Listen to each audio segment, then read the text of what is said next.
What's up, you guys? Welcome to The Imagination. I'm your host, Emma, and today I'm so honored to have back on the show satanic ritual abuse, sexual abuse, and religious abuse survivor, visionary artist and acrylic painter, business owner and entrepreneur, sunset lover, color connoisseur, mental and spiritual health warrior, social media content creator, podcast host, inspiration to survivors all over the world, and someone I'm honored to call a dear friend, Kibbi Linga. In case you guys are new here or missed Kibbi's incredible first testimony episodes, here's a brief recap to catch you all up, along with what we will be discussing today. Kibbi's story is one of profound courage, rising from the depths of unimaginable darkness.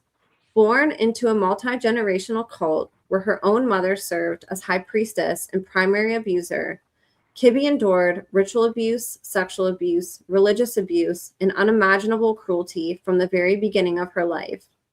Hidden behind a facade of Catholicism, the family twisted faith into a weapon, while her mother led harrowing rituals and her father facilitated the aftermath. Some of her earliest memories of being drugged with LSD, conditioned through dolls to repeat the cycle, confined in cages, and forced to witness and participate in atrocities, paint a picture of a childhood stolen by generational trauma and narcissistic control. Yet even in that darkness, a quiet flame of defiance burned within her. As a little girl, Kibbi made a sacred promise to herself.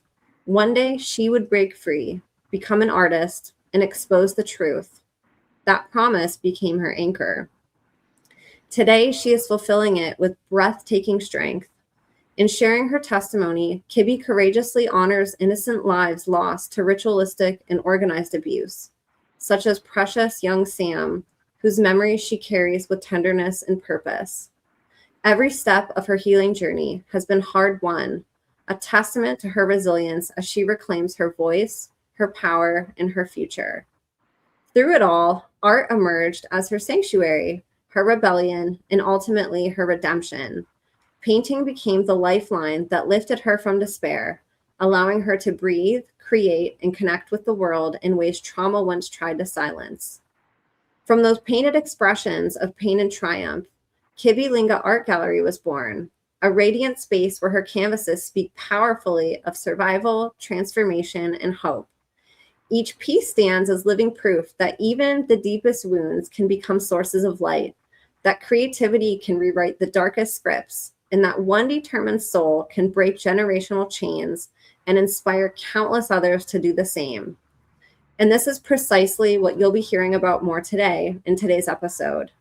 In Kibbi's past episodes, we have discussed her testimony and pieces of her recovery journey.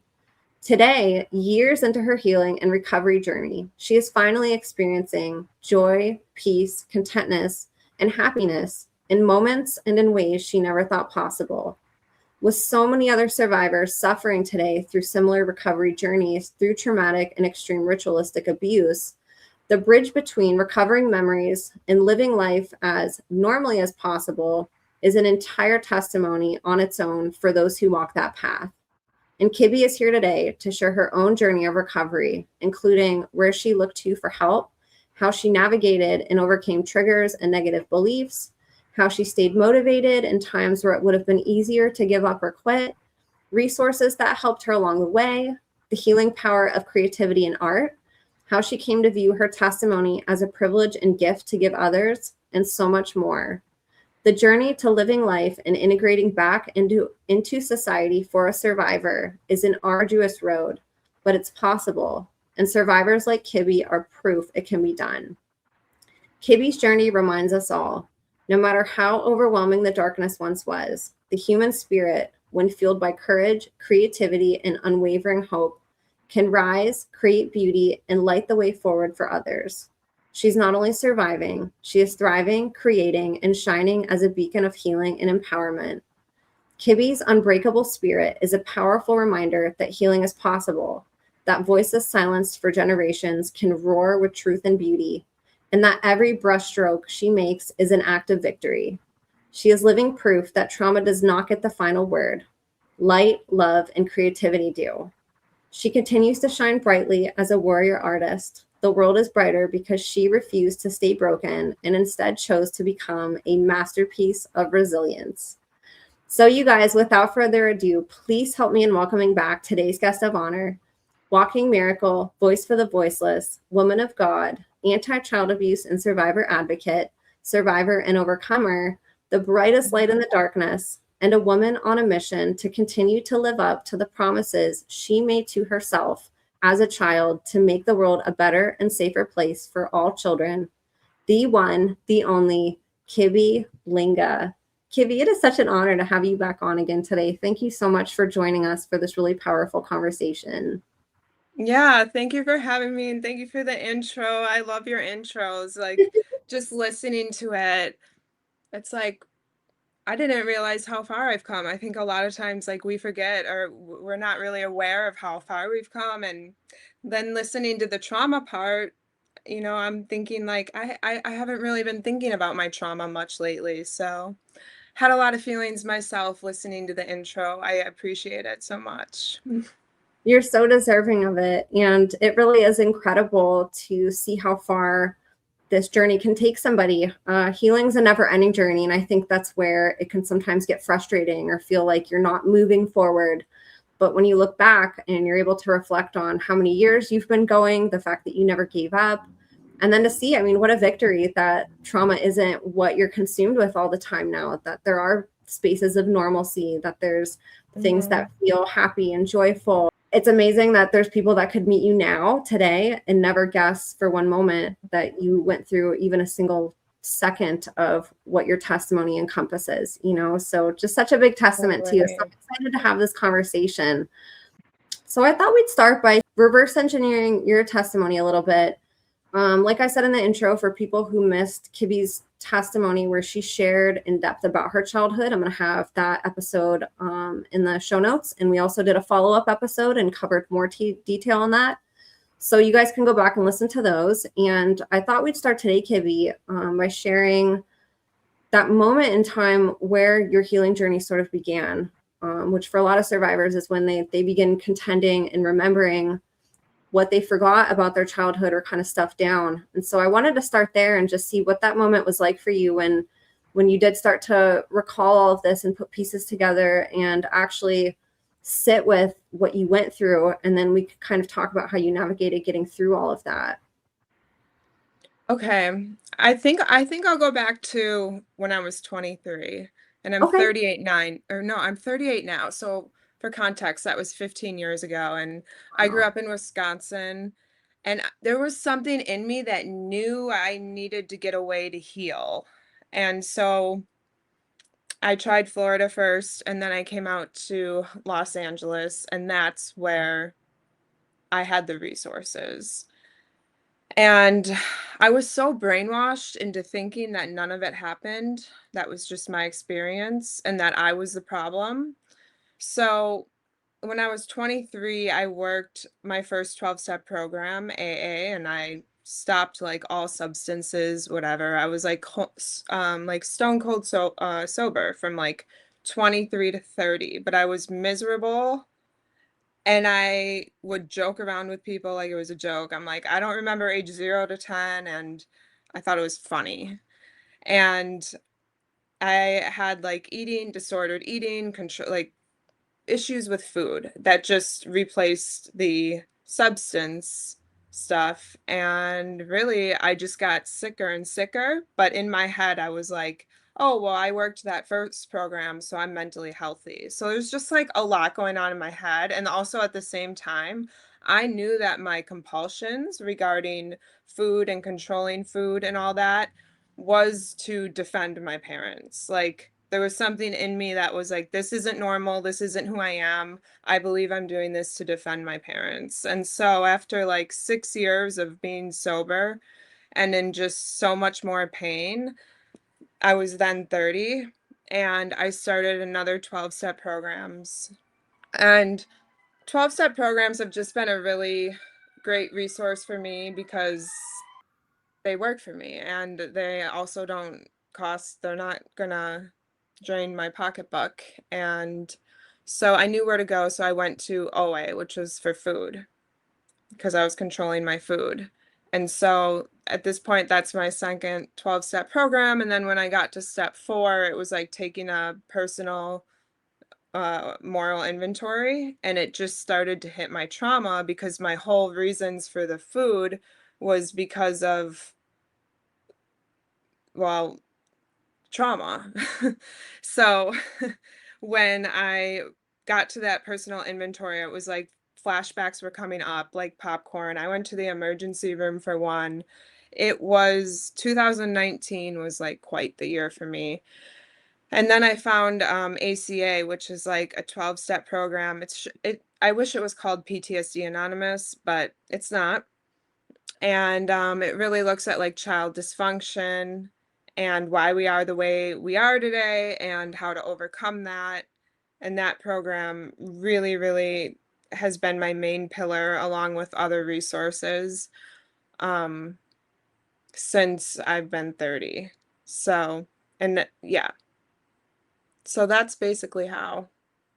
That's amazing. I think a lot of these symptoms that you were talking about, such as disordered eating or addiction, in society, we tend to demonize those things without looking at what the root cause is. I know a lot of people who look at addiction and don't empathize with the person or try to think what would cause or compel somebody to have a disordered eating habit or to pick up a bottle of alcohol or drugs to begin with, and I think we'd really be surprised and really heartbroken if we actually did some type of a statistic where we figured out the percentage of people who have these different compulsions or addictions or disorders and asked how many of these people went through childhood trauma. I think that the number would be enormous of the people that use these things as coping mechanisms, Mm-hmm. and I think a lot of survivors turn to these things. And even if it's unconscious, like maybe in your case with having a disordered eating, a lot of survivors are starved or they're overfed or they're fed nasty, disgusting things. And I think as adults, they end up it manifests as something different than what it was as a child. And I think even unconsciously, these things can manifest, and people don't necessarily put two and two together, whether the person experiencing it or support on the outside.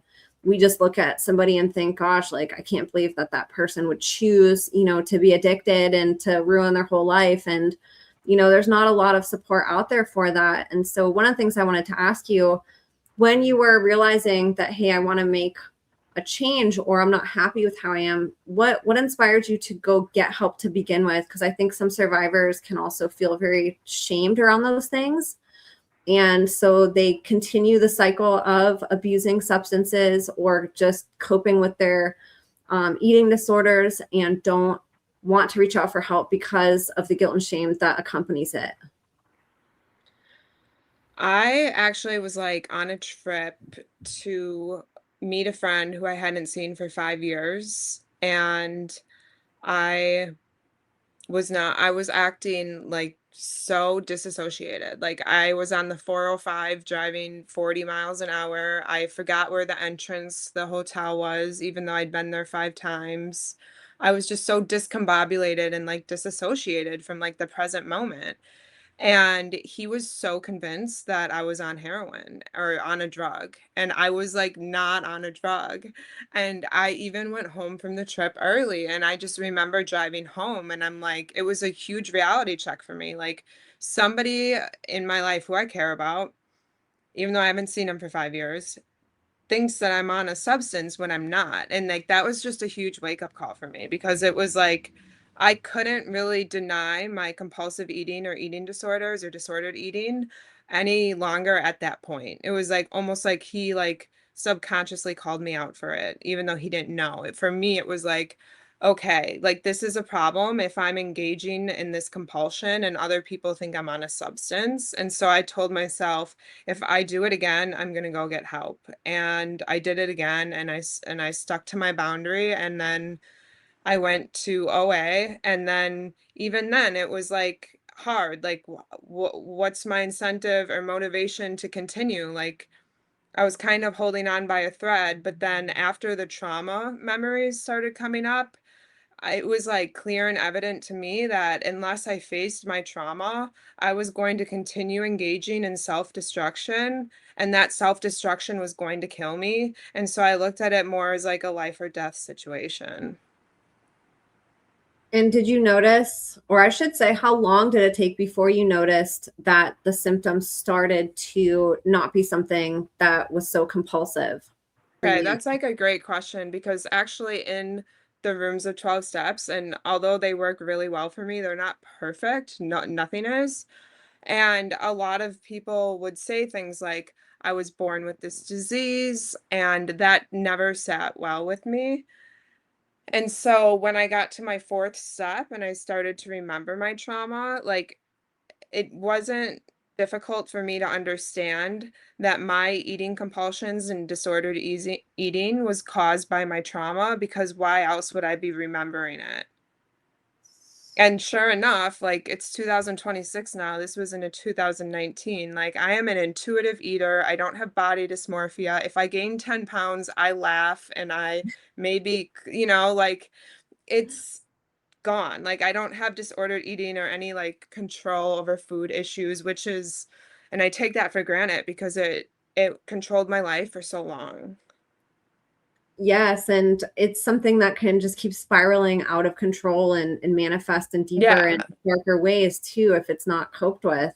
And like I said, I Yeah. think that there's like such a strong correlation of these things with trauma, and it gets so Mhm. overlooked. We just kind of like try to treat the symptom of what's happening, the disordered eating or the alcoholism, Yeah. and we don't look at what's causing that to begin with, you know. So I love that you're helping bring attention to that to this community, because I think it's just such an overlooked piece of the puzzle and a reason that people might not get better and just keep repeating the cycle if it's not addressed. Yeah. I feel all my like isms, obsessions, compulsions, addictions, all of them stem back to trauma because for me personally, I refuse to admit that my creator created me like that. Like I just personally I don't see it. And in my experience, like when I reflect back on the trauma and like really do the work regarding the compulsion or addiction, it goes away. And I'm not the problem, like I was brainwashed to believe. Like I am not the problem. I just have to work through the problems. Do you still get moments where you'll fall back into that ever, or where it'll be a thought in your mind to be compulsive, or has that totally passed through you since healing from the memories behind it? Well, I think there's a lot of layers to like my compulsions or addictive thinking or spiraling thinking. Is as far as food, I'm good. I feel like, of course, not 100% healed, but I feel very healed in that area. As far as substances, same thing. I feel very healed in that area. Um, as far as the trauma, generally pretty good. Because that's a whole nother compulsion. It's kind of like being mean to myself, thinking I'm the problem, judging like all the like characteristics that come with being raised in a dysfunctional home. Another one though is the area I'm working on in my life right now is like I was so heavily scapegoated. So I Mhm. feel like I'm not capable, like I'm the problem, I'm not worthy, I don't deserve abundance. And I'm in a 12-step program right now working on that. And yeah, like I do look at it as a compulsion. It's compulsive thinking. It's spiraling, it's distorted thoughts, like I am capable, you know what I mean? So like it's a work in progress, and I'm grateful healing is never finished because healing is like one of my favorite hobbies. But yeah, that's the area I'm working on now. And I have full faith that through doing the work and connecting it back to my trauma, that I can overcome it and like deprogram myself in that area of thinking. I know you're not fully through the program yet and you haven't unwound all of it, but what have you learned so far about those things? Because that's a very common thing that survivors go through. And I think, again, they're so used to thinking it because they've been told those things ever since they, could remember, ever since they were children. It just becomes this belief that they have, and they don't question it necessarily. It's just something that keeps spinning in their Mhm. mind. What have you learned so far about those things and overcoming them? Yeah. And it's interesting too because I've been in and out of that program for about 6 years. And just Wow. recently, like 6 or 3 months ago, I started working the steps because this might be my biggest wound. Like it's very difficult to like overcome those thoughts, compulsive thoughts. But so far, I've learned since starting to really do the steps is that like I am powerless over it. Like I can't go back. I can't change it. It happened. It's unfortunate. My job going forward is to heal from it. And I've, basically admitted I'm powerless over everything that's happened. And I do believe and have full faith that my higher power or God can restore me back to sanity. And now I'm at the point where like I'm learning to just surrender to God in that area of my life, which may sound easy, but I want to do it right. So I'm going to, or as good as well as I can. I want to put as much into it as I can. So right now I'm working on like finding a consistent way to communicate with my higher power or God to surrender because yesterday's spiritual shower or what I do for myself yesterday or the day before like doesn't keep me clean today. So I'm trying to Mhm. like really focus on finding a way to have consistent communication with my higher power or God to like turn this area of my life over because like clearly I can't do it myself. I love that. And I want to ask you kind of another side question regarding this topic. One thing a lot of survivors struggle with, and I know it's been a big part of your journey too, is overcoming religious and spiritual abuse, which is a really big part of a lot of these ritualistic abuse situations that survivors testify about. How have you worked through your relationship with God despite the beliefs and the inversions that were perpetuated by your abusers as a child? Like, and before sharing my story, I had no problem calling him God and just because it's the Jesus that is my trauma, my trigger. And it was working for me just fine, absolutely just fine. But I will say, like, after sharing my story, and listening to people, I have been able to explore a relationship with Jesus. And I expect that to be constantly changing, and I'm grateful that I shared my story. Like, I'm not okay, I'll say that is one good thing that came from sharing my story is that it helped me be open to exploring a relationship with Jesus. So, what I did when I was ready was I started going to church. I think also some people were Madison was one of them, but like just open to having like really delicate, caring, and understanding conversations about Jesus. And like, I don't know, like, there's so much of it I don't buy, but like, what I do know is I started going to church. I found one I really like about 8 months ago. And it's just so special to me to be around other people who believe in a higher power and want to turn their will over to their higher power. And just being around those people has been really healing for me.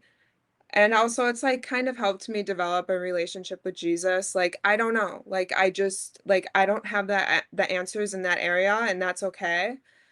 I think only I don't wanna, like, argue it, but, like, I just don't know, but what I do know is, like, I can go to church, which is, like, a miracle itself. Because I used to pass out in church when I was a kid because my mom's, like, a Satanist at home, and going to church made me feel, like, inauthentic, so I'd, like, get sick.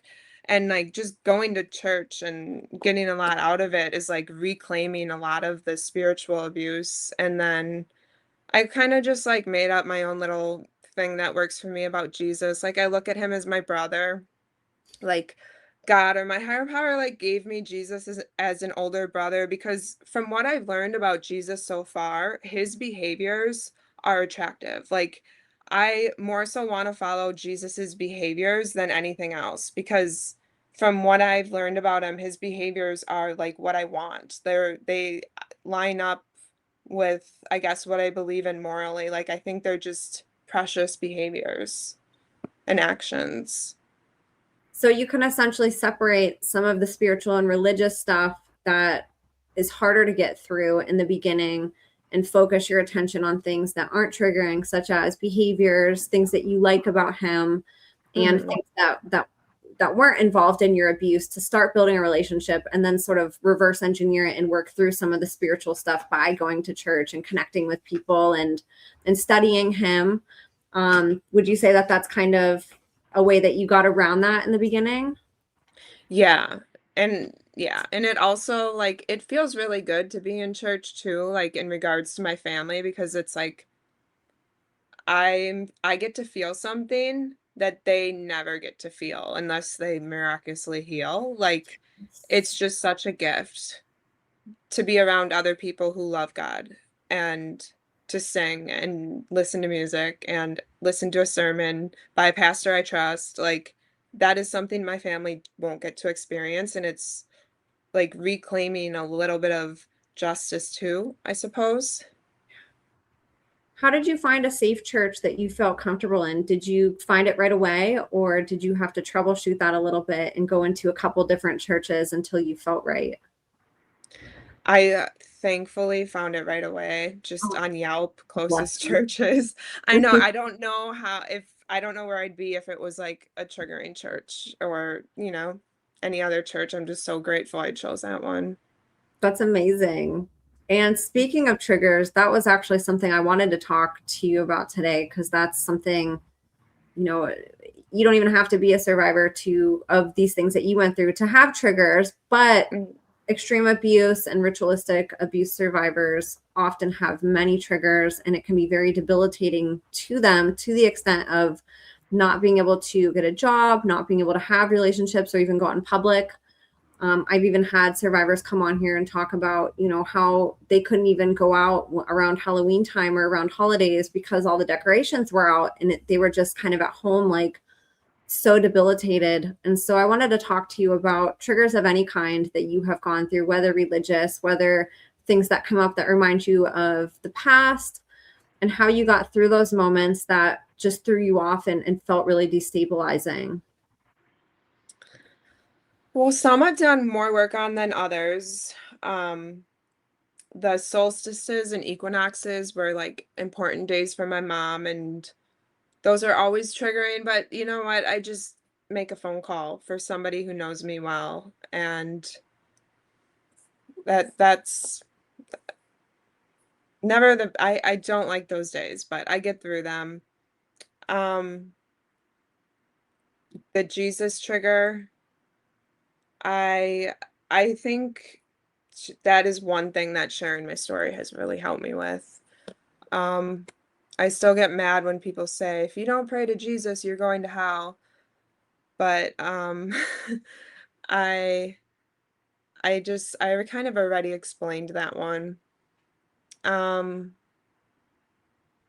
I get auditory triggers, like if my neighbors are being loud or um yeah, and then I also get really triggered with gum chewing because there was this Mhm. ritual that I didn't know if there was going to be a ritual or not, and my aunt and my mom were chewing gum for like a while we waited for my dad, and then there was a ritual, and like gum chewing like is just like it's my hardest trigger for sure.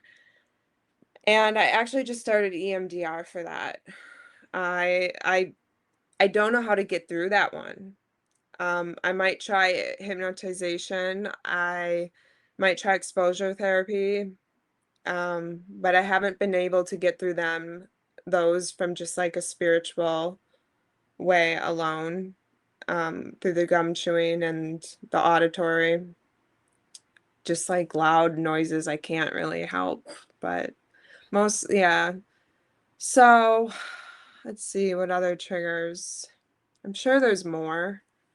What about when you were recovering from things like compulsive, and even right now, thinking about these negative beliefs that you're overcoming whenever you are overcoming disordered eating and eating disorders? when you would be triggered in moments of trying to get away from them, or when you're trying to think good things about yourself and all of a sudden you're triggered with a negative thought, which can be very consuming, especially if it's attached to a memory. How did you get through, and how do you continue to get through those things whenever they come up during the recovery process? Um, the food, I remember I went like a whole year. I was like intuitively eating for a whole year in 2020. Like I hadn't had any compulsive eating. And I remember one night I was stressed out over a man and I compulsively ate. And I just remember being so gentle with myself, like, "This is okay. Like, I went a whole year without doing this. This is okay." And I think being gentle with myself just really helped while noticing my progress because I haven't really done it since. And as far as, like, the stuff I'm more so working on now, which is more fresh, like, when I start telling myself I'm not capable, I should just be a lazy bum on this planet. I think I'm learning a lot about self-talk and brain food. Like there's this app I use, like Self-Talk Plus or something, where it's just repetitive self-talk. It's supposed to be brain food. That's been really resourceful for me. And just talking to others. I'm a big advocate of healing with others because then we can help each other. And so I always have people to like reach out for support, for a reality check to like help me get back like on track. And I am also learning a lot about meditation and how Mm. just slowing down my brain, even if it's for 1 freaking minute, can really help me get back into me. And then I can see things more clearly. So I'm still learning those tools and resources, but that's what I've been doing so far. That's so powerful. And it's really just inspiring to see that you've overcome so much, and that can be really frustrating for survivors if they see somebody who's gotten past a lot of the compulsions that they're dealing with, or a lot of the pitfalls that they keep falling into. I think it's important to remind people that it doesn't just happen overnight. And I love that you gave the example of a year after doing so well, you you fell into the habit again for a night, and that you were gentle on yourself. Sometimes that can derail somebody to where they just spiral out of control all over again, and then they're so hard on yourself. And I really love that you were able to just give yourself gentleness and to be like, you know what, that's okay. Like, look what you did. It's okay if you screw up, for one time. We'll just get back on track and, try to knock out another year, make it 2 years, whatever it Yeah. is, or forever. And I think that's a really powerful reminder to keep people from just totally derailing if they happen to make a mistake. I think in a lot of these childhood homes that children like you and others grow up in, like perfection is such a Yeah. big thing. Like you get punished if you're not always perfect. And I think even if we are stopping the cycle of abuse on others, sometimes it doesn't stop with how we treat ourselves. We punish ourselves if we make a mistake, just like our abusers may have, instead of being that loving parental figure almost, to where you can sort of hug your inner child and be like, I know that you went through so much whenever you're young and you did so good. Like we went through a whole year without giving into these compulsive Yeah. behaviors that we're trying to overcome. And I think, that's a really powerful way to sort of navigate that. And I think a lot of people struggle with that. So I appreciate you sharing some of what's helped you. Yeah. Yeah. So you mentioned EMDR and some of these other modalities that you're trying, even meditation. Can you talk a little bit about things that you've tried that have worked, and even what EMDR is for people who might not be familiar with it, and other things that you've tried along sort of the therapeutic modalities? Well, I've done a lot of talk therapy. That wins the race. I've had the same therapist for 6 years. And while looking for a therapist, what was like the most important for me, I knew I needed somebody strong enough to understand me because probably like so many other survivors, I've been misunderstood so many times. Um, so I asked questions like like what kind of work have you done? Like what do you do to maintain it? like, just I really didn't ask them questions while getting to to pick a therapist. The most important thing to me was like, what have you done to work on yourself? And do you continue to work on yourself? And that helped me select a therapist. And I'm so glad I chose her because, I told her about my trauma and like she didn't know. So she went to trainings by, I think, Ellen Lackner, I think. I Oh don't yeah, know. and Lecter, yeah. Maybe Neil Brick. I'm not sure, but she got herself educated so she could help me. And it's like, she probably did that because she's a good person because of what I asked in the beginning. Like, what work have you done and what do you continue to do? And um, so that has been a big component, just like the talk therapy with her because she understands me. And when she doesn't, she finds a way to understand me. And also, we've had conflict. And each time we've had conflict, she's come back with telling me what she's learned and how she's going to change moving forward. And she Oh, actually wow. lives up to that. Like, so I'm just so grateful that, like, what I really needed was a therapist who is a good person.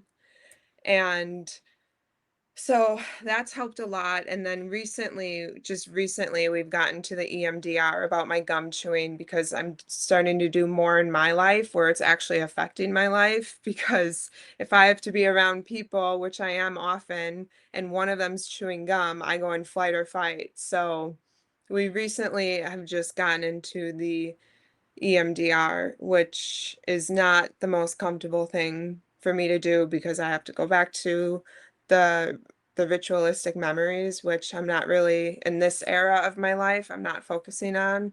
So that's been a recent thing. And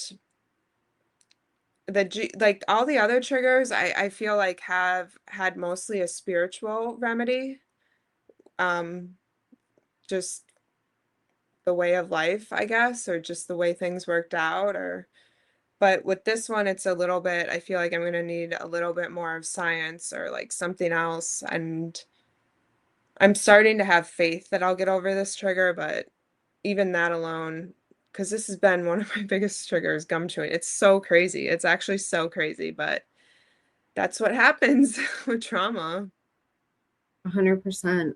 And what is EMDR? And is that something any survivor you think could jump into and do? Or do you think that you have to be in a certain part of your journey for it? I think that anyone can. It's something I'm not quite sure, but you either put things on your fingers and they like vibrate, or you tap.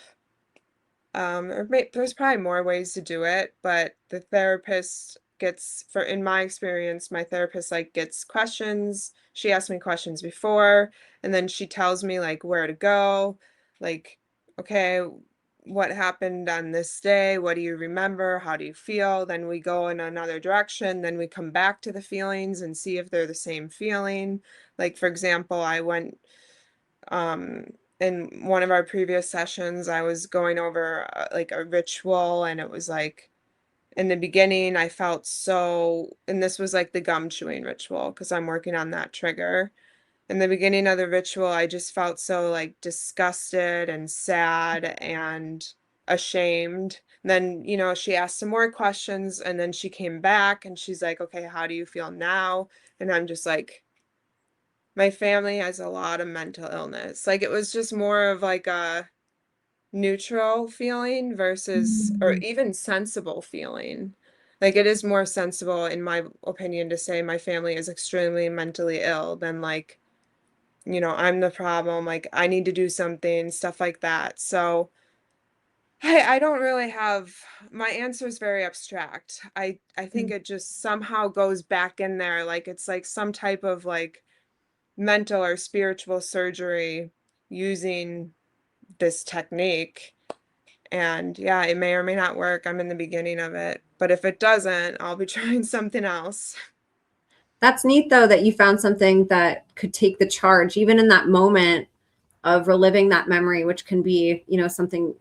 Why would you want to keep doing that? You just said that you're trying not to, but if you have to, you have to. Mm. But it's nice to be able to do things where you can sort of take the charge off the emotional impact of going back there when you don't want to, versus keeping that heaviness with you of that shame and guilt. Which that actually brings up another good point. How's your perspective on shame and guilt changed from the beginning of your journey to now? Because that's something too a lot of survivors feel so debilitated by, are those feelings which tend to go sort of hand in hand, the shame and the guilt. I'd love to see how you've overcome that within yourself. I think for me, like, shame and guilt is kind of like forgiveness, which I do believe in forgiveness. I know not everybody does, but um I do for myself, not for the abuser, but like it kind of is like up and down like based off of how I'm doing, like how I'm am I maintaining my mental and spiritual health? Am I doing the things like healthy behaviors? And when I'm doing healthy behaviors, I'm not isolating. When I'm out expanding my life, then the shame and the guilt go down and I'm more forgiving of my family. But like when I'm doing behaviors like isolating or not showing up to certain things or quitting something too early, kind of like behaviors that don't make me feel good, that are not esteemable, then I tend to see the shame and the guilt and the resentments creep in. So I guess it's based mostly on like how I'm living spiritually. Which actually makes a lot of sense, because then you can take pride and there's more positive emotions that you can experience and feel if you're sticking something through and moving with your commitments and not against them, and not falling back into self-sabotage or quitting, and I think that that's a really important thing, and it's a lot easier said than done sometimes, but I think that that's a really great thing for everybody who's suffering to sort of take with them. Isolating can feel like the right thing to do sometimes, and sometimes you do need to do it. But I think that can also become a destructive behavior that somebody does so consistently that they don't go out and socialize, they don't have a network of friends, and that can become a negative thing, even if the first intent of doing it to begin with felt like a positive thing. It can sort of become like a self-soothing negative behavior if it's not something that's broken, just done consistently. And so I love that you're challenging yourself to overcome that, even though it's probably easier sometimes to isolate or to not talk or to not socialize. I love that you're challenging yourself to just stick with it and go. And how do you, whenever you're in sort of those dark moments of, I really, really want to isolate, or I really want to get up, how do you push through that to begin with? Well, I'm definitely not perfect at it. I think like if I do want to isolate, like from something that may cause a lot of social anxiety, like let's say I back out of something because it's like, oh no, too much social anxiety, I'm not going, I'm going to isolate. I guess like I'll kind of maybe try and find like a gray area, like call a friend, like, do you want to go on a walk? So at least I'm not like fully isolating. Like, yeah, maybe fear stopped me from doing this thing that was scary for me, but like at least I'm not sitting at home. I'm like doing something, anything, getting food, going for a walk with a friend, being with somebody. So I guess I try and compensate by doing something. I love Definitely talking about it, because like otherwise it causes shame. So it's like I'm gonna definitely talk about it too to get rid of the shame. Absolutely.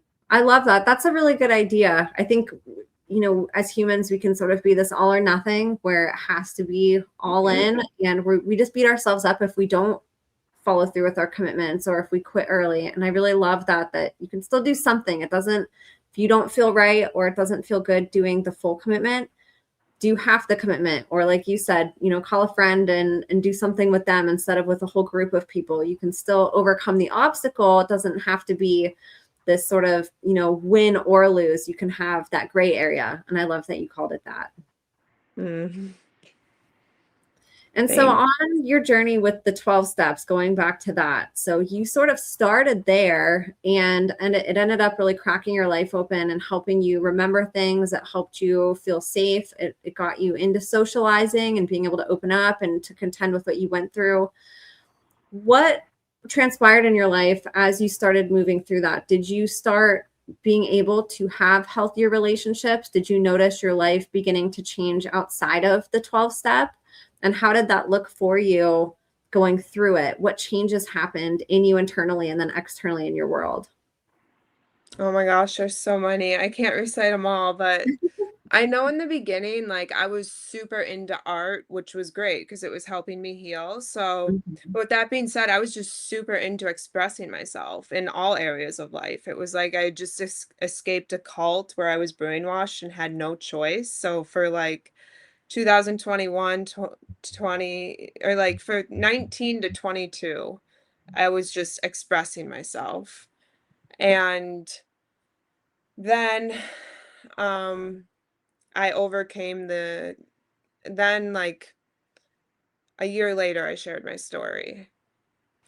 Yeah, so I think the first change was like I was just very expressive and I owed that to myself. Like I needed to get that expression out of me and it wasn't just my art, it was other areas of my life. But at the same time, I was not the healthiest. Like I've looked back at text messages from 19, 20, 21, and like I was not healthy. And so I think I started to really become healthier to be in healthy friendships and relationships in like late 2023, 2024. Sharing my story really helped because I used to tell everyone my story and in my personal life. And like, I do not do that anymore. Like, I got it out. Now I feel like people need to earn that out of me. Like, that I'm not just going to give that information to anyone. And so the relationships I would say like started to get healthier like 2024, 2025. Now we're on 2026 and like with my friendships, I feel pretty solid. Like I feel like happy, like I'm content. Like I have great friends. I am so grateful for that just thinking about it. And then when it comes to intimate relationships, like I still have healing. Like I have my attachment wounds and I can see my head go crazy. I can see my head spiral into my attachment wounds, which I'm basically like I'm recovering fearful avoidant or especially avoidant, which with my attachments with intimate relationships. But what's good now is that I'm not acting or projecting on a person I'm dating. Like, I don't go there. Like, if I see myself to start to spiral in my head, I go and get support, which I have because there's a program for that too. Um, and then figure it out. But I feel like I'm pretty composed in that area of my life with the intimate relationships where I can just, yeah, they may not see my crazy. It's kind of you know what I mean? But like they may not see like my attachment wounds. They're still there a little, but like I'm just so grateful I'm not taking it out on them. Yes, you can sort of look at it through a different perspective. Instead of being in the reaction, you can look at Yeah, your options for how you want to react, even if the initial reaction is to do the unhealthy thing, right. Right. which Yeah. is super, super powerful because that's a hard thing to break. It's hard to get out of emotions in a sense of not being Hmm. consumed in them and to be able to step out of it and realize that they're there and say, what are my options for how I can deal with this emotional cloud that I'm in? You know, do I have to react the way that I feel reactive to do, or can I more Hmm. respond and pick an option that's healthier, even if I'm panicking inside or don't feel good?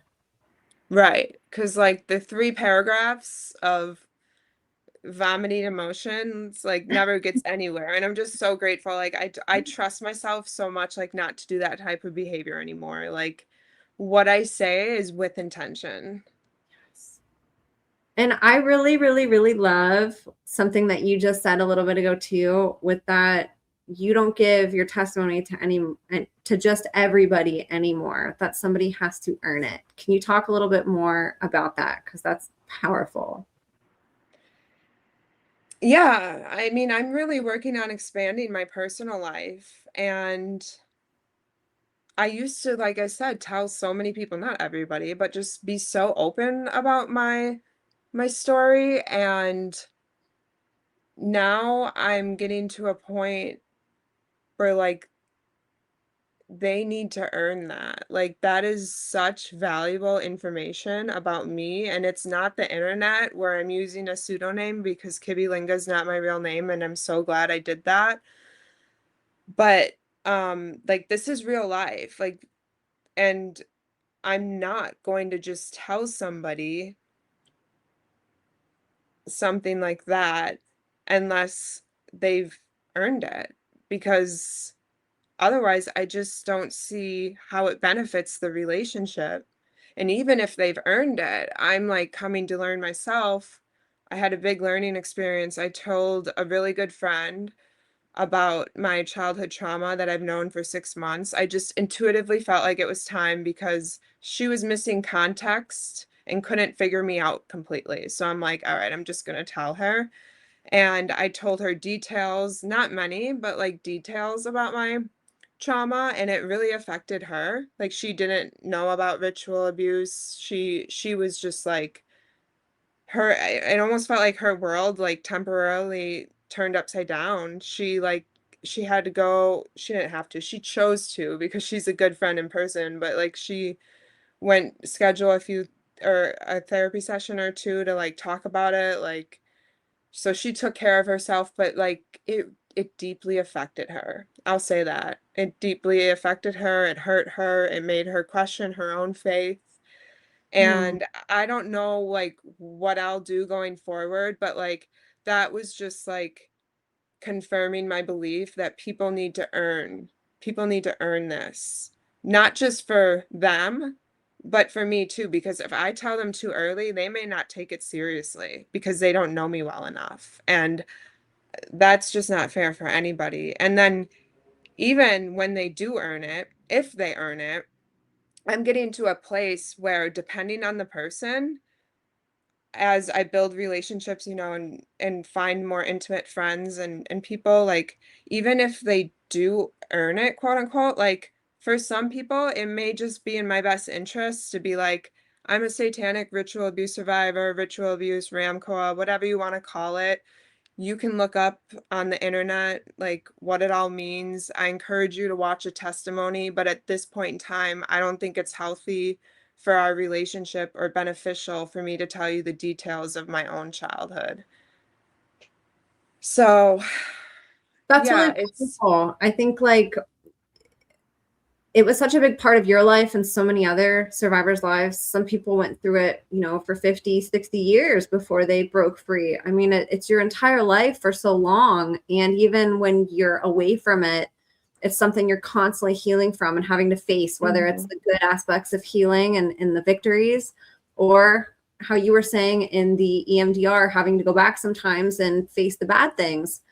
And I think sometimes that can be so consuming when you're dealing with such deep levels of trauma and brainwashing and programming and these horrific things that you went through, that it can feel like that's all that you are as a person, and that's what you have to offer, is sharing all of that, which can be so impactful and important with the right people. But I think I love the aspect that you're taking too, where this isn't just your trauma. You know, it's a gift that you're giving somebody to get to know you, and it's something that should be a privilege and something that should be earned. I think that takes some of the trauma away and the shame and the guilt, and it helps empower somebody to have a testimony that they hold and to say, this is something that's mine, and it's special because I overcame it and I survived it, and I can talk about it now, and I'm living my life, and I'm not just gonna vomit it out to everybody. That it's Mhm. sacred and it's something that I can choose to share now, who I give that part of me to. And it might not be to everybody, and that's okay.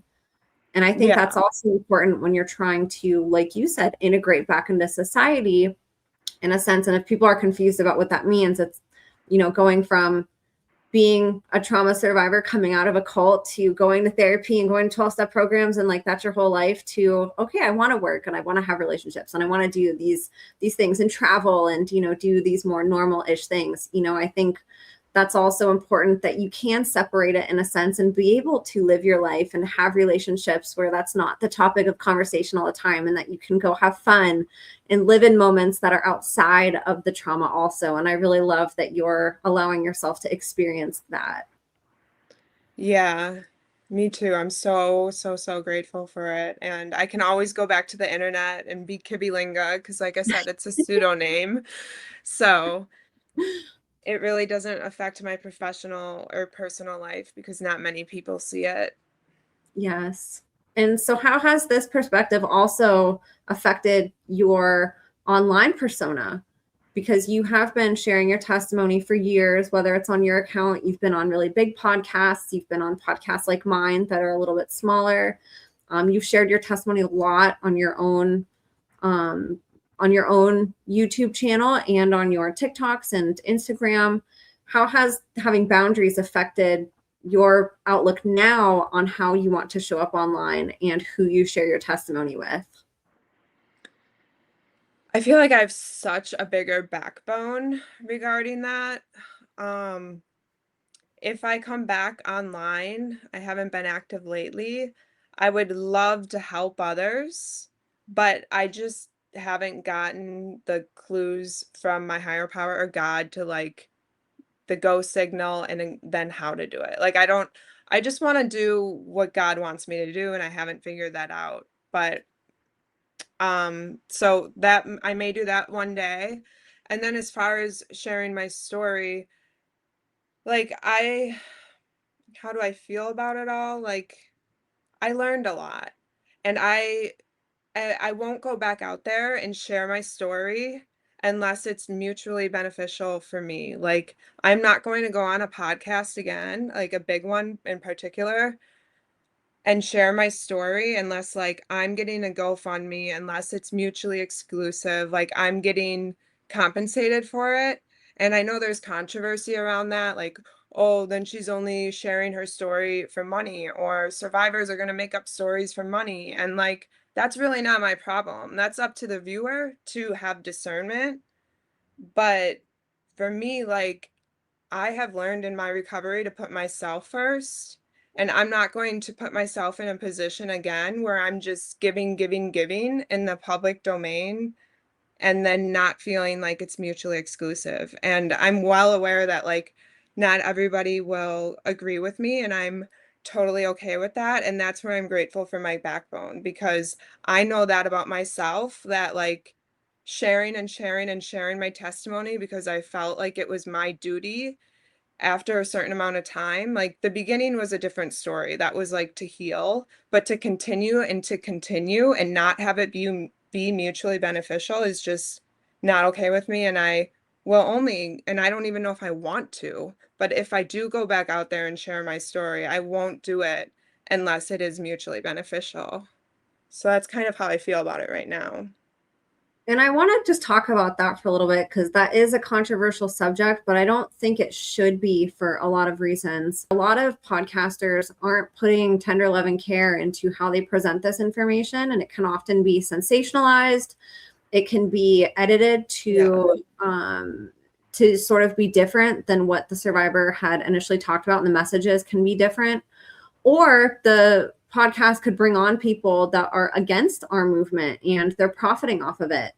Mm-hmm. And so I think that there's this imbalance where there's these people that are looking at testimonies like entertainment. They're looking at it like a paycheck. They're looking at it like a way that they can sensationalize and get viewers and get money and get followers.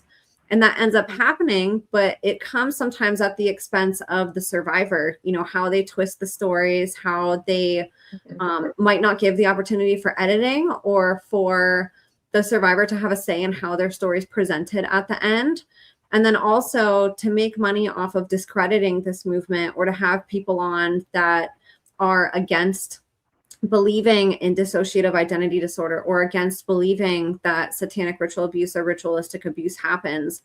There's a lot of that going on in the podcast world on these bigger podcasts, and they're making so much money off of it, and the survivor doesn't. And I think that that's a shame, because you all deserve to make tons of money off of your testimony. The fact that you can even be up here and talk about such traumatizing things. Most people go on a podcast and talk about all the wonderful things that happen to them. And they, you know, have books that they write about it, and they have blogs, and they're making a lot of money off their own social media. And then they get paid by a podcaster to talk about these really good things. Like there's there's not a lot of the understanding of what it takes, especially having dissociative identity disorder, to have the courage to go out and talk about this stuff publicly, knowing that there could be repercussions, that your families could take you to court, that there could be targeting. There's just so many things and so many factors that other people who go on podcasts don't have to think about ever.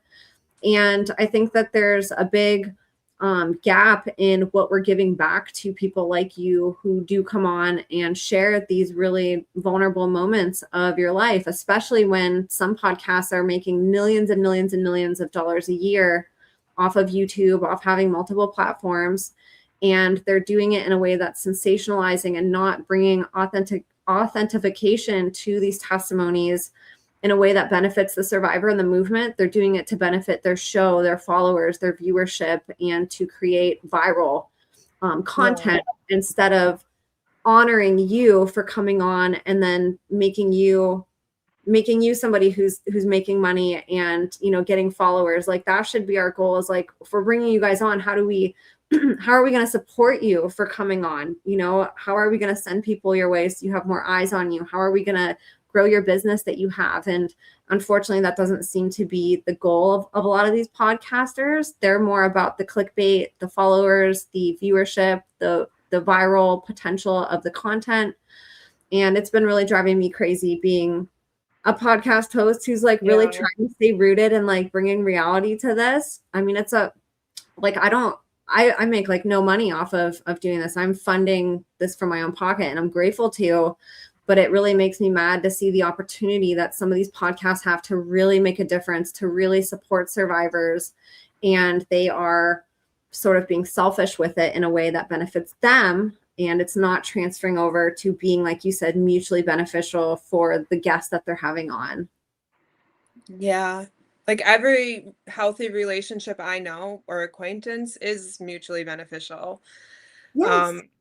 And I think there's like two things going on here. The first is with my experience, and let's just take Alex Clark, for example. I went on her podcast, and I think it's very safe to assume she made at least 5 figures on that episode and gained thousands of followers, and took my podcast episode and edit it out of context. And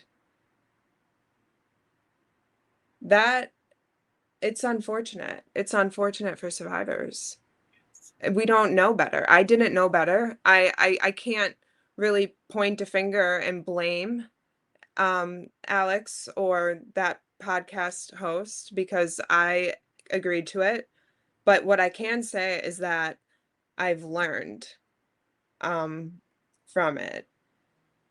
And I hope to see in our future that survivors are treated better and it's made more mutually beneficial, because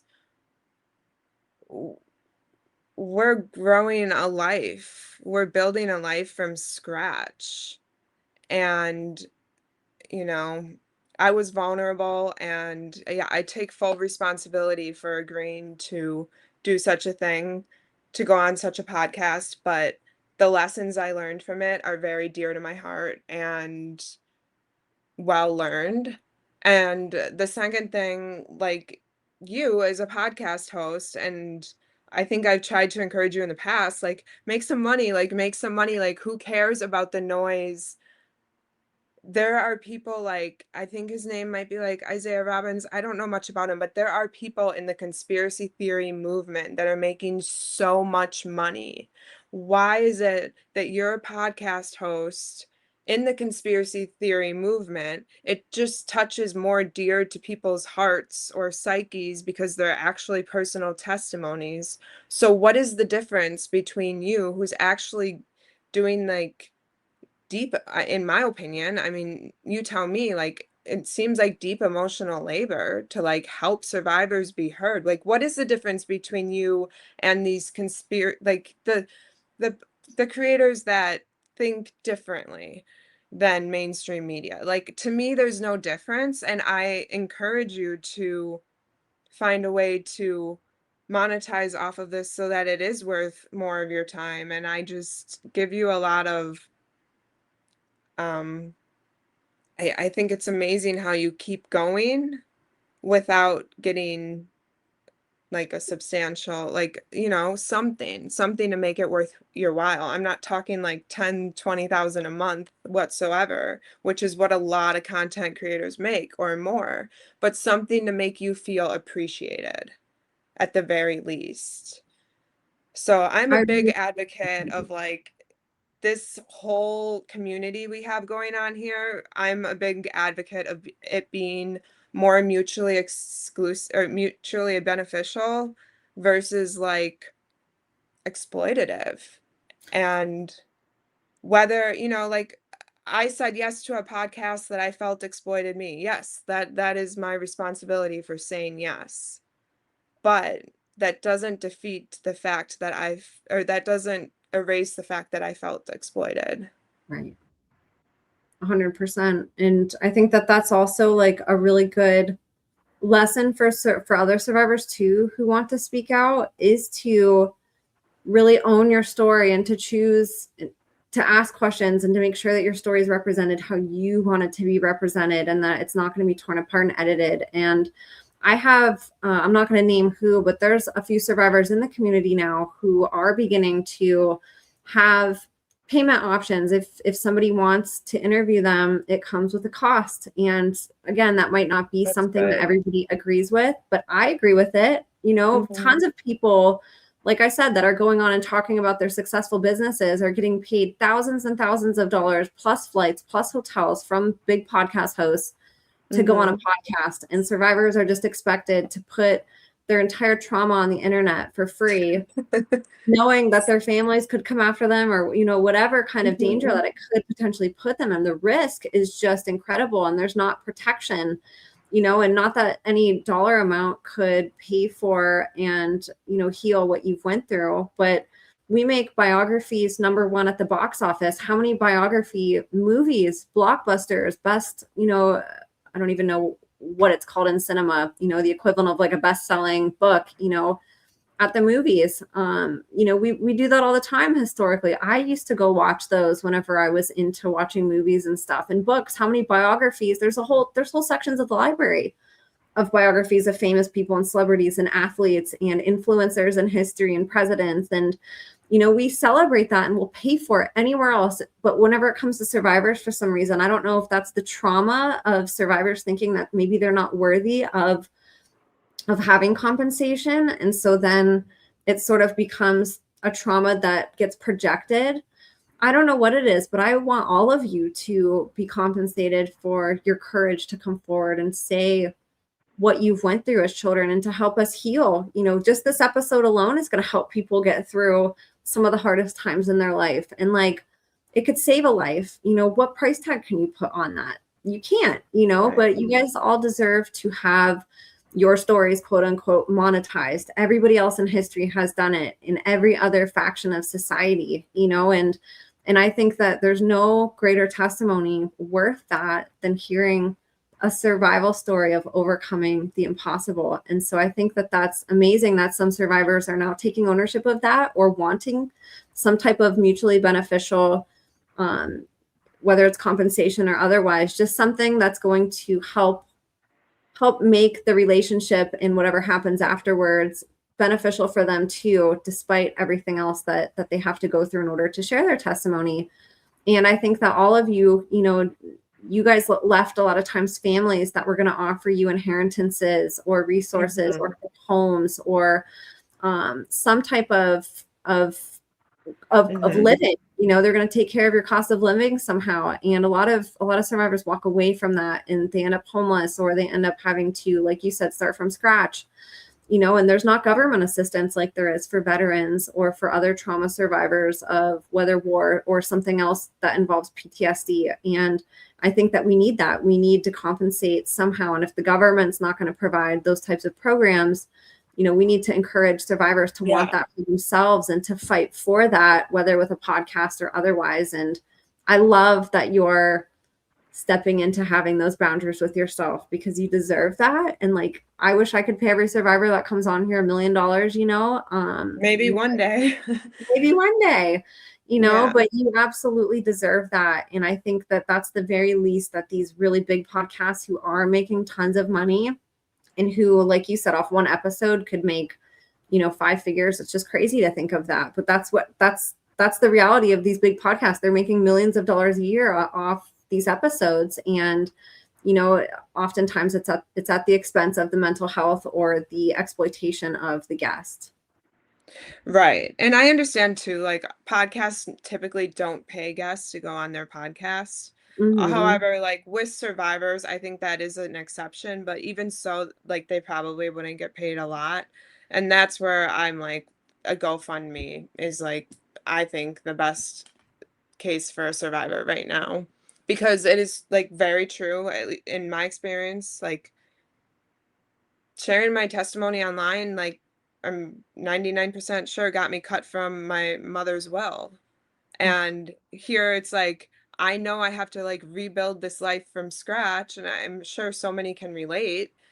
And then there's people, give us more, give us your family's first and last name, where they lived. Like, we're going to investigate, like, give us more, give us more, give us more. And they don't realize how much us survivors have lost or are losing.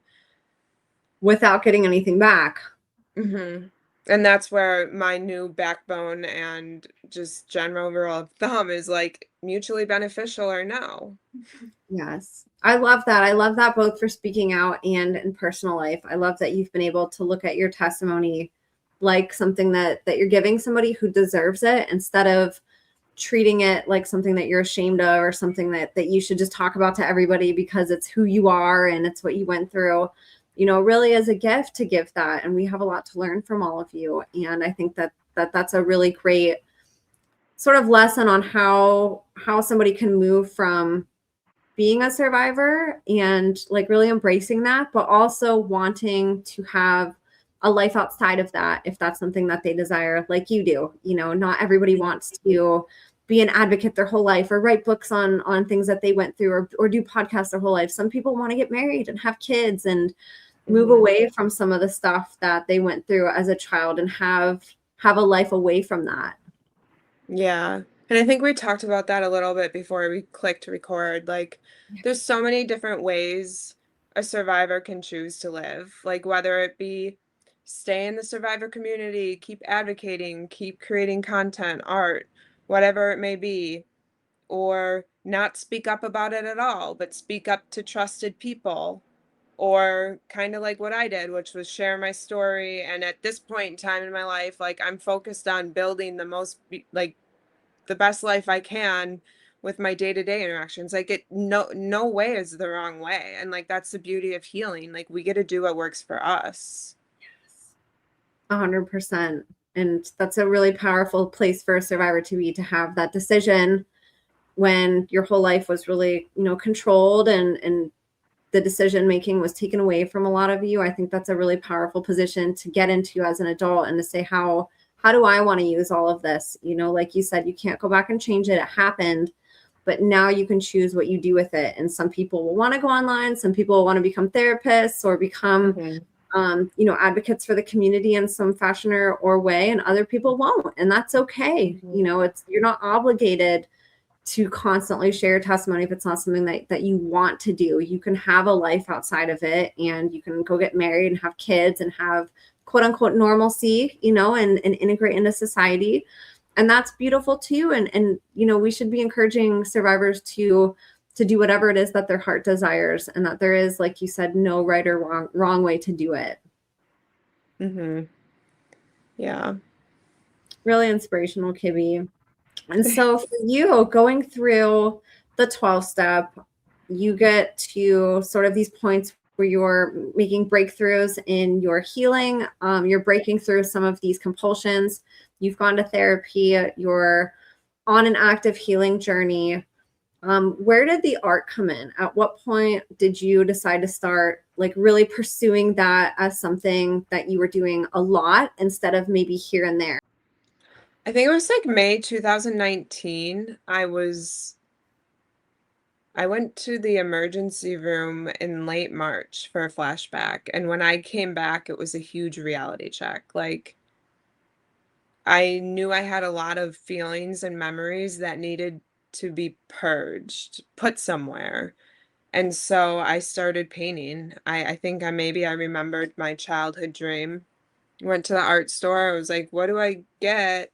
And I painted every day. Like I woke up at like 3 or 4 in the morning because I was so excited to paint for like 3 years during the pandemic. Like it was just so, the process of painting is, I feel, more than meditative for me. It's like I get to connect to my true self, to my higher power. I am able to be more honest I with myself, and then when I'm in that flow, it comes up, and then I just have some place to put it, which is on the canvas, which I can't really explain how it gets from here in my heart to the canvas, but I do know it works, and it's just been a really great place for me to express myself because I felt like I had, excuse me, expressive overload. Like I was so repressed in so many different ways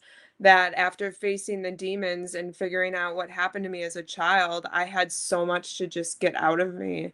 And so every piece was able to help me heal and overcome something and bring a spiritual triumph, even though I think I've cried on most every piece because at the same time I was going through something and letting it out, I guess, physically with some tears a lot of times. But that was not so much lately because I've been integrating back into society and focused on that. But like it was just such a asset and a resource in my healing. Like art saved my life. The other resources did too, but like without the resource of art, like I just strongly believe that art saved my life. It helped me save my life. What was different about processing through art, through your hands, than going to, say, talk therapy where you're expressing and processing that way? Well, talk therapy is like 1 day a week for 1 hour. And then art, I was painting like 40 hours a week. So I Oh my. think the time difference was a huge component, but also just being with myself and my higher power and my passion, which is colors and paint. Just being in my happy place, my zone. Just, I really, really, really helped. How did you begin your journey in a sense of doing it more without worrying about how it looked? I think that stops people. We're taught so Mm, young. A lot of times whenever we go to mhm. school, oh, you take art as an elective if you're good at it. You know, if you're going to be creative, it's something that you have to have skill in. And it starts to be sort of like this competitive thing, almost like a sport where you do it if you're good at it. And then if you're not, you don't do it. And so we stop playing sort of how we did as kids, where we would just draw and we didn't care how it looked. How did you tap into that? And especially you started showing your art online. How did you get the confidence to actually dive into it and to get over the hurdles of what will people think, or I'm not good right now, even though you're brilliant. And of course you've practiced so much and for so many years that it just got better and better. But how did you get over the maybe fears of I'm not good enough, or I couldn't do this because I'm not an artist. I'm an adult. Like I didn't do this my whole life. I'm not good at it. And then what encouraged you to like want to share it with people? Well, I started sharing it without a face, and I noticed people connecting, and then I slowly started sharing my face, and then started showing my face like all the time. But I think for me, it was a lot of trust the process. Like as long as I'm authentic with my expression, felt like I could trust the process. That's what mattered to me most was like, how do I authentically get this from here to there? And then how do I learn from it? Like, how is it going to help me? Like, what struggle am I trying to overcome, or what memory am I trying to remember? And as long as I'm authentic and trust the process, like I really didn't worry so much about how it looked. And for you, what was putting online, how did that help your healing process and sharing with people do versus just doing it at home and not showing anybody? What was the difference there? Social media has helped me heal a lot, even before I shared my story. Like there was like 5 years I was being an artist. I think being seen was one thing because I'd been gone my whole life without being seen authentically. I also think I needed the validation because I'd gone so long without validation. Um, Being expressive and open about who I am really helped. Um, Connecting with others who were going through struggles when I just lost my family, even though it was digital, like it really helped. It was just a community, a way for me to express myself authentically and then grow like from each piece. And if I just did it and didn't show it all, like I thoroughly understand how that could work for many, but for me, I think it was in my best interest to expose it, to be seen, to be validated. Like I do think it helped me a lot. And it's a big step too. And I really love that the response was positive. And you actually sent a gift over today where we can show a couple of your pieces that you have drawn. Do you want to do that now? We can talk about them a little bit. Mm-hmm. Okay. Does it matter which one I bring up first? No, they're just two random ones I've been kind of reflecting on a little bit, as I like to reflect on my art sometimes. Tell us about this Um, one. This is amazing. This one is acceptance of the truth, which blue is my color for acceptance, and there's so many different types of blue, colors of blue in here, shades, colors. And then black is kind of like the struggles, like things that I struggle with, and like the hardships. And then white is my color for hope. And this was in late 2022, a little bit before I started integrating back into society, but it was a big stepping point for me because I had to accept the truth fully, um, as one person, not disassociated, but as one person.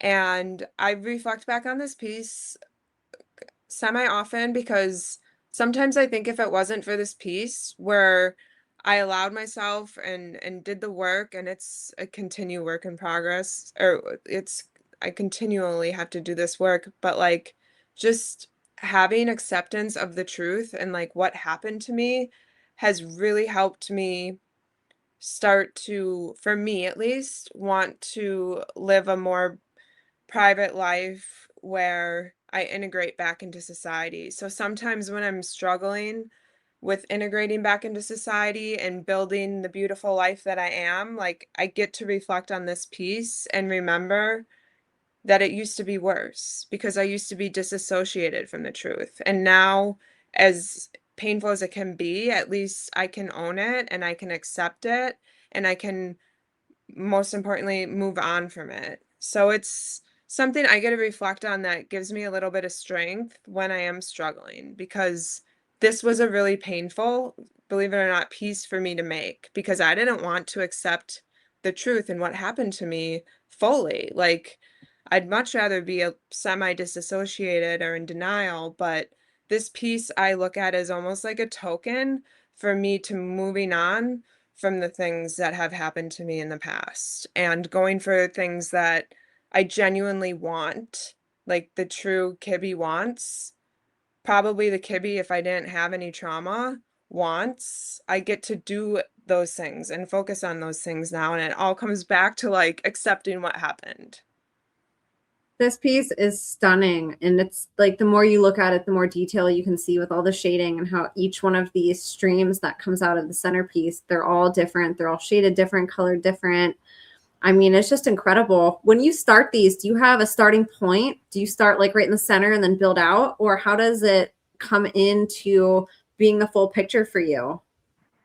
Yeah, I would say I start in the center most of all. I love symmetrical, geometrical, or like an optical illusion or a fractal. So those usually are starting in the center. They make me feel the most calm and safe.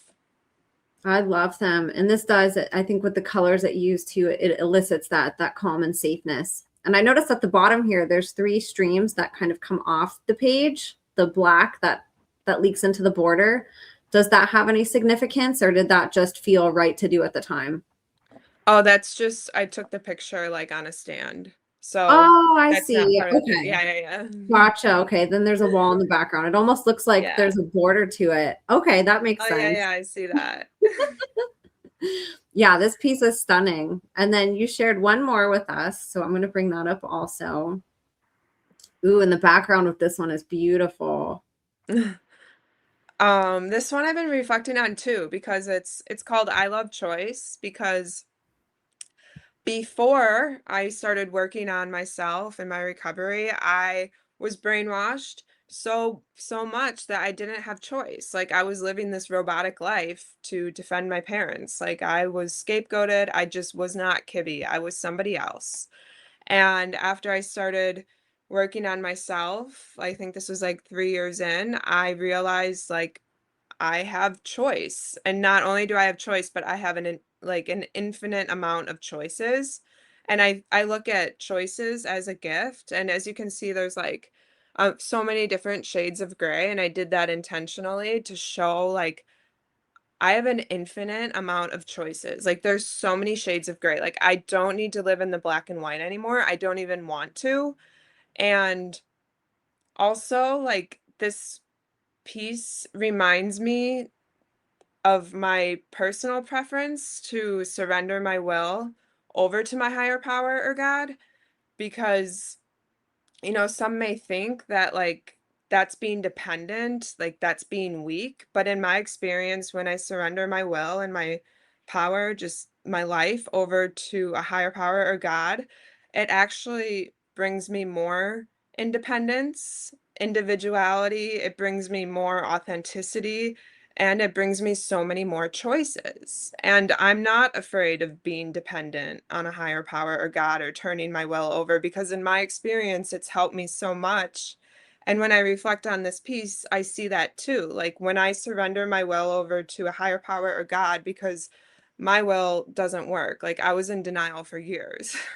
That didn't work well for me. I was self-destructive. That didn't work well for me. But when I do surrender my will over to a higher power or God, like look how many choices I have. Like look how independent can become. Like look how the opportunities expand and the abundance. Like I'm just a big believer in that. So I think of that when I reflect on this piece. It just brings up so much gray when I used to live so black and whitely.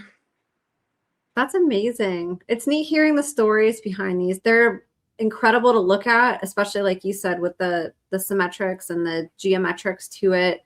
To just look at it is it's just beautiful, and to take it in, and you could just stare at this forever and just notice all the differences. But I really love hearing the stories behind these, because it pushes like an emotion out with the beauty that comes out of it. You can like feel what you were feeling whenever you were drawing it and painting it. And I really love the stories behind these. It's really, really neat.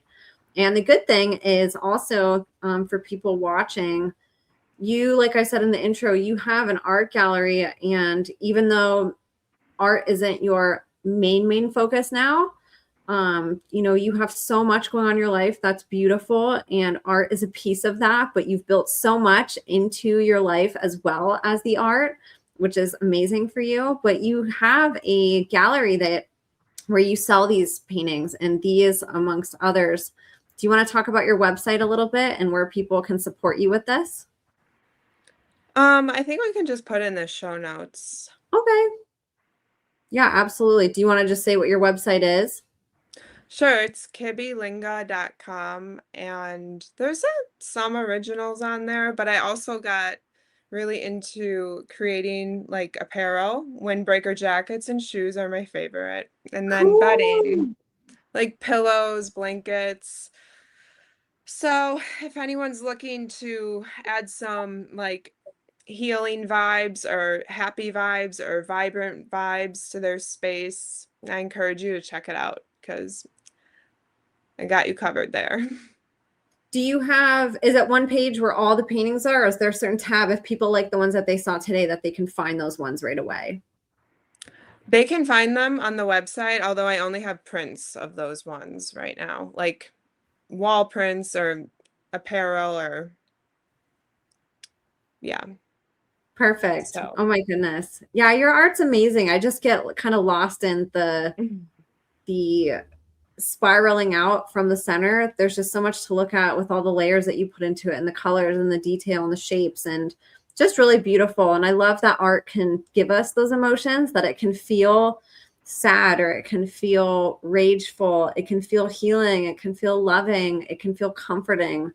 And it's a really beautiful gift that you and other survivors give us. And I've had art shown on my podcast before, but you're one of the few that actually sells pieces that people can put in their homes. And so I encourage people to go support Kibbi Small Business. And where else are you online, Kibbi, where people can support you?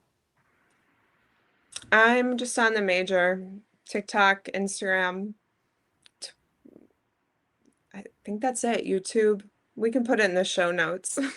Perfect. Yeah, absolutely. And regarding your healing journey, is there anything else that you wanted to share that we didn't talk about today, or any other important things that you want to share with survivors that we didn't get to share today already?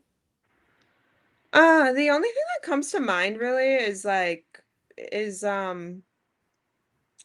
don't, in my experience, it doesn't cost a lot of money to heal from something so horrible. That hasn't been my experience. And I remember when I started healing, that was a big concern of mine. Like, how am I going to be able to fund this?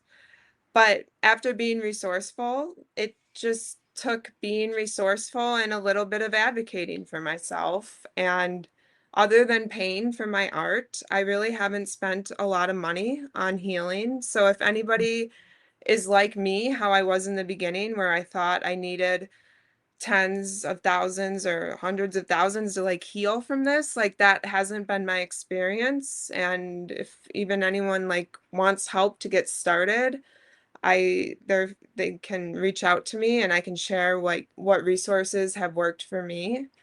And yeah, that's all I wanted to add. What about books? I know that you're an avid reader and it's been a part of your journey. Do you have a few books that have really been impactful for you that you could share with other people?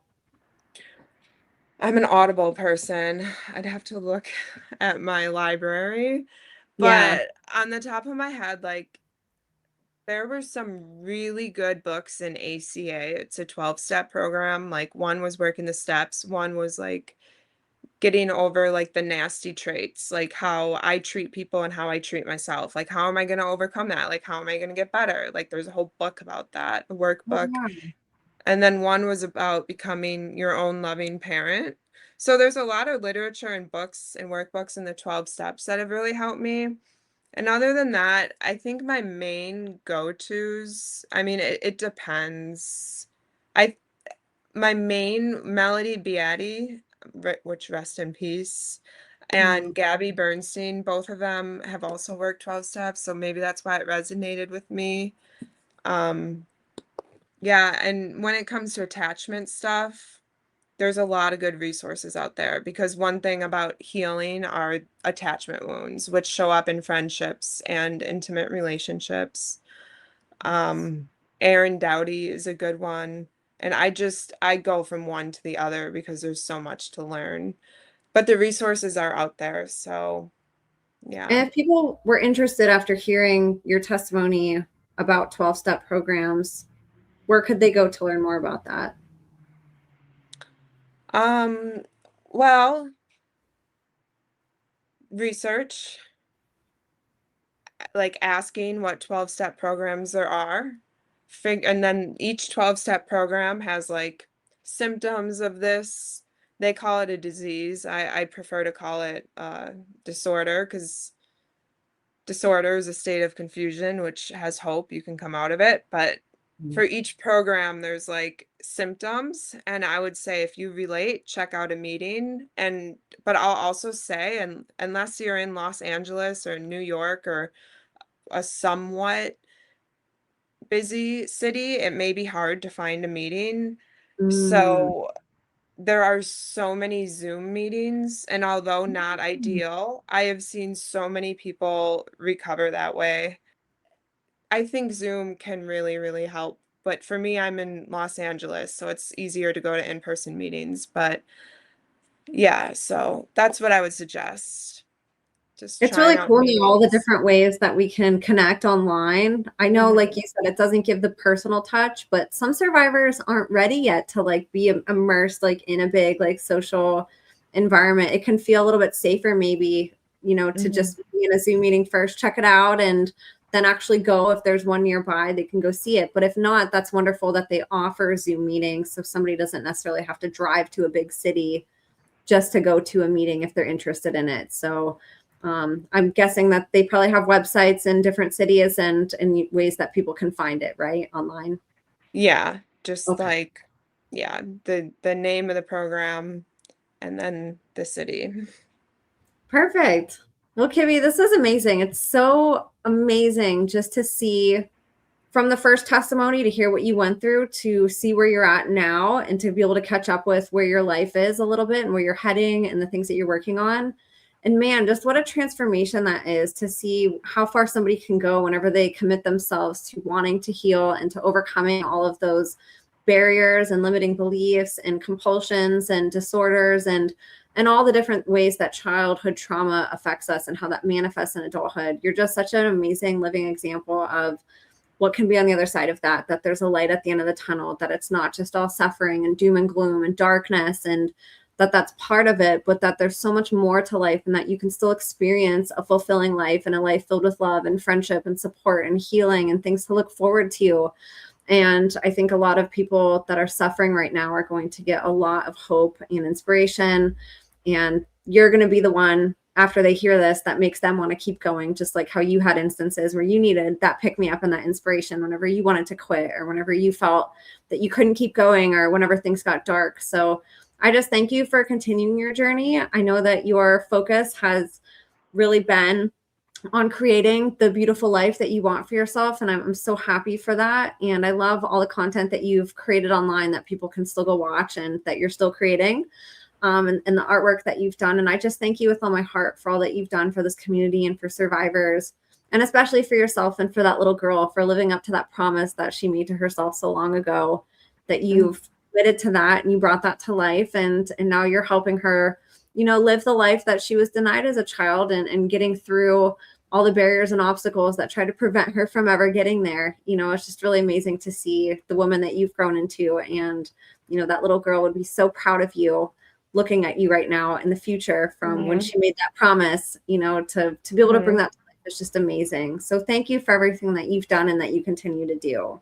Well, I appreciate you and thank you for you, and yeah, your advocacy goes, I appreciate you so much and what you've done and continue to do for the community without, with such grace.